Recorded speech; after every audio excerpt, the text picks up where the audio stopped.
अगर आप म्यूकोलाइटिक शब्द को ध्यान से देखेंगे तो ये शब्द दो अलग अलग वर्ड से बना हुआ है। सबसे पहला है म्यूको एंड दूसरा है लाइटिक। म्यूको का सिंपल मतलब होता है म्यूकस, जो कि हमारे रेस्पिरेटरी सिस्टम में प्रेजेंट होता है। लाइटिक का सिंपल मतलब होता है लाइसिस। जब किसी चीज का ब्रेकडाउन हो जाता है या जब कोई चीज टूट जाता है तो उसी को हम लाइसिस या फिर लाइटिक बोलते हैं। म्यूकोलाइटिक एजेंट्स का सिंपल मतलब होता है ऐसे एजेंट्स जो हमारे रेस्पिरेटरी सिस्टम में म्यूकस को तोड़ने का काम करते हैं, म्यूकस को ब्रेक करने का काम करते हैं। इसके बाद हम म्यूकोलाइटिक एजेंट्स के डेफिनेशन के बारे में समझ लेते हैं। द ड्रग्स और medicine that break down the thick mucus in the respiratory system are called as mucolytic agents. ऐसे ड्रग्स, ऐसे मेडिसिन जो हमारे रेस्पिरेटरी सिस्टम में थिक म्यूकस यानी कि गाढ़े म्यूकस को तोड़ने का काम करते हैं, ब्रेक करने का काम करते हैं, ऐसे ही ड्रग को म्यूकोलाइटिक एजेंट्स बोला जाता है। म्यूकोलाइटिक एजेंट्स का इस्तेमाल ज्यादातर COPD, bronchitis and cystic fibrosis को ठीक करने के लिए किया जाता है। सो ये तो था introduction and definition of mucolytic agents. Hope आपको अच्छे तरीके से समझ गया होगा। इसके बाद हम क्लासिफिकेशन ऑफ म्यूकोलाइटिक एजेंट्स के बारे में समझ लेते हैं। अगर हम बात करें इसके क्लासिफिकेशन की, सो म्यूकोलाइटिक एजेंट्स तीन मेन पार्ट में क्लासिफाई होते हैं। सबसे पहला है थायोल बेस्ड म्यूकोलाइटिक्स, दूसरा है एंजाइमेटिक म्यूकोलाइटिक्स एंड तीसरा है surfactant mucolytics.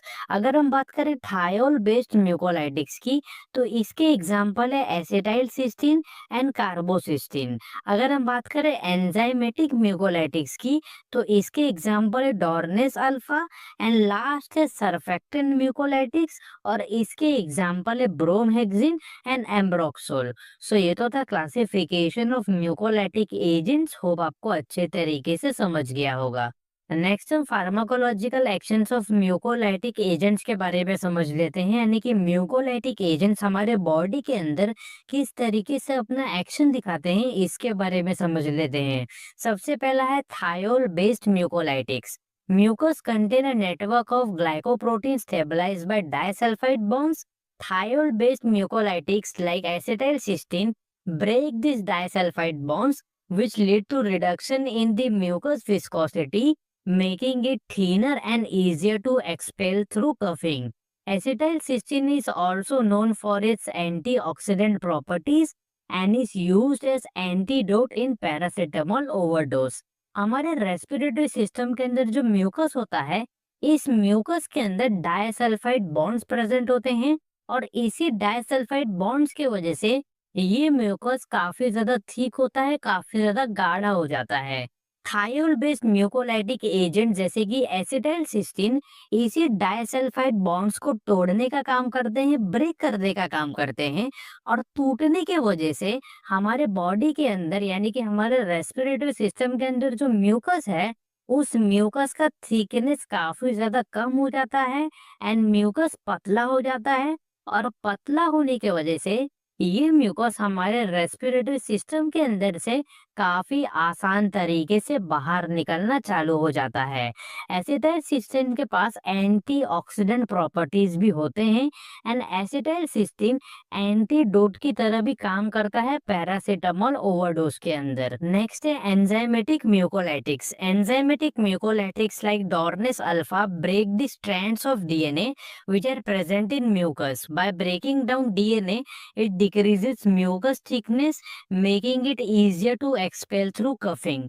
It is used in cystic fibrosis to improve airflow and reduce the risk of infection. हमारे रेस्पिरेटरी सिस्टम के अंदर जो म्यूकस प्रेजेंट होते हैं, इसी म्यूकस के अंदर डीएनए भी प्रेजेंट होते हैं और इसी डीएनए की वजह से म्यूकस ठीक होना चालू हो जाता है, गाढ़ा होना चालू हो जाता है।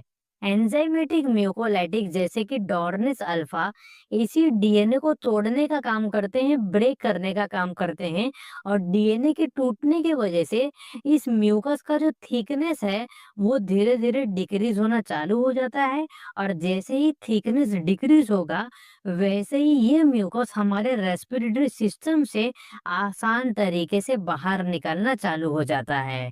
एंजाइमेटिक म्यूकोलाइटिक्स का इस्तेमाल ज्यादातर सिस्टिक फाइब्रोसिस डिजीज को ठीक करने के लिए किया जाता है और इसका इस्तेमाल इन्फेक्शन के रिस्क को रिड्यूस करने के लिए भी किया जाता है। नेक्स्ट है surfactant mucolytics. Drugs like bromhexine and ambroxol increases watery mucus secretion which is thin in nature.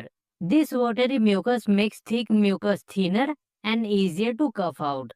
These drugs are useful in COPD, chronic bronchitis and pneumonia. Surfactant mucolytic जैसे कि ब्रोमहेक्सिन एंड एम्ब्रोक्सोल हमारे respiratory system के अंदर watery mucus secretion को increase करने का काम करते हैं, जो कि काफी ज्यादा पतला होता है।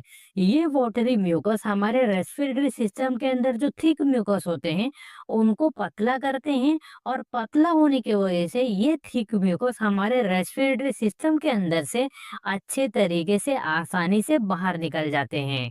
सरफेक्टेंट म्यूकोलाइटिक्स का इस्तेमाल ज्यादातर COPD, chronic bronchitis and pneumonia disease को ठीक करने के लिए किया जाता है। सो ये तो था pharmacological actions of mucolytic agents. Hope आपको अच्छे तरीके से समझ गया होगा। नेक्स्ट हम डोजेस ऑफ म्यूकोलाइटिक एजेंट्स के बारे में समझ लेते हैं, यानी कि म्यूकोलाइटिक एजेंट्स का नॉर्मल डोज कितना होता है एंड डॉक्टर्स इसको कितने अमाउंट में प्रिस्क्राइब करते हैं इसके बारे में समझ लेते हैं। सबसे पहला है एसिटाइलसिस्टीन। एसिटाइलसिस्टीन का नॉर्मल डोज है 600 मिलीग्राम, जिसको ओरल रूट या फिर इनहेलेशन रूट के जरिए डेली दिन में 1 या 2 बार लिया जाता है। इसके बाद है कार्बोसिस्टीन। कार्बोसिस्टीन का नॉर्मल डोज है 750 मिलीग्राम, जिसको ओरल रूट के जरिए डेली दिन में 2 बार लिया जाता है। इसके बाद है डोर्नेस अल्फा। डोर्नेस अल्फा का नॉर्मल डोज है 2.5 मिलीग्राम और इसको इनहेलेशन रूट के जरिए डेली दिन में 1 बार लिया जाता है। इसके बाद है ब्रोमहेक्सिन। ब्रोमहेक्सिन का नॉर्मल डोज है 8 मिलीग्राम और इसको डेली दिन में 3 बार ओरल रूट के जरिए लिया जाता है। लास्ट है एम्ब्रोक्सोल। एम्ब्रोक्सोल का नॉर्मल डोज है 30 मिलीग्राम, जिसको डेली दिन में 3 बार ओरल रूट के जरिए लिया जाता है। सो ये तो था doses of mucolytic agents. Hope आपको अच्छे तरीके से समझ गया होगा। नेक्स्ट हम इंडिकेशंस ऑफ म्यूकोलाइटिक एजेंट्स के बारे में समझ लेते हैं, यानी कि म्यूकोलाइटिक एजेंट्स का यूजेस क्या क्या है एंड कौन कौन से डिजीज एंड कंडीशन को ठीक करने के लिए इसका इस्तेमाल किया जाता है, इसके बारे में समझ लेते हैं। Acetylcysteine is used in the treatment of COPD and chronic bronchitis. Acetylcysteine का इस्तेमाल COPD as well as chronic bronchitis disease को ठीक करने के लिए किया जाता है। Carbocysteine is use in the treatment of bronchiectasis and chronic respiratory disease. Carbocysteine का इस्तेमाल bronchiectasis and chronic respiratory disease को ठीक करने के लिए किया जाता है। Dornase alfa is used in the treatment of cystic fibrosis. Cystic fibrosis disease को ठीक करने के लिए डोर्नेस अल्फा का इस्तेमाल किया जाता है। Bromhexine is used in the treatment of respiratory infections with excessive mucus production. ऐसे रेस्पिरेटरी इन्फेक्शंस जिनके अंदर म्यूकस का प्रोडक्शन काफी ज्यादा होता है, इन डिजीज को ठीक करने के लिए ब्रोमहेक्सिन का इस्तेमाल किया जाता है। Ambroxol is used in the treatment of bronchial asthma and pneumonia. Bronchial asthma and pneumonia को ठीक करने के लिए एम्ब्रोक्सोल का इस्तेमाल किया जाता है। सो ये तो था indications of mucolytic agents. Hope आपको अच्छे तरीके से समझ गया होगा। नेक्स्ट हम Contra indications of mucolytic agents के बारे में समझ लेते हैं, यानी कि कौन कौन से ऐसे डिजीज होते हैं, कौन कौन से ऐसे कंडीशंस होते हैं जिस दौरान म्यूकोलाइटिक एजेंट्स का इस्तेमाल नहीं करना चाहिए। म्यूकोलाइटिक एजेंट्स कॉन्ट्रा इंडिकेटेड होते हैं। सबसे पहला है पेप्टिक अल्सर डिजीज। अगर किसी पेशेंट को पेप्टिक अल्सर डिजीज है तो ऐसे कंडीशन में कभी भी म्यूकोलाइटिक एजेंट्स का इस्तेमाल नहीं करना चाहिए। नेक्स्ट है अस्थमा। अगर किसी पेशेंट को अस्थमा है तो ऐसे कंडीशन में भी म्यूकोलाइटिक एजेंट्स का इस्तेमाल नहीं करना चाहिए। इसके बाद है सीवियर लिवर डिजीज। अगर किसी पेशेंट को काफी ज्यादा सीवियर लिवर डिजीज है तो ऐसे कंडीशन में भी म्यूकोलाइटिक एजेंट्स का इस्तेमाल नहीं करना चाहिए। इसके बाद है सीवियर किडनी डिजीज।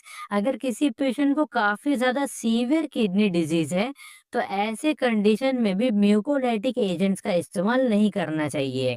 लास्ट है एलर्जिक रिएक्शन और hyper sensitivity reaction to mucolytic agents. अगर किसी पेशेंट को एलर्जिक रिएक्शन या फिर हाइपर सेंसिटिविटी रिएक्शन है म्यूकोलाइटिक एजेंट से, तो ऐसे कंडीशन में कभी भी म्यूकोलाइटिक एजेंट्स का इस्तेमाल नहीं करना चाहिए। सो ये तो था Contra indications of mucolytic agents. Hope आपको अच्छे तरीके से समझ गया होगा। सो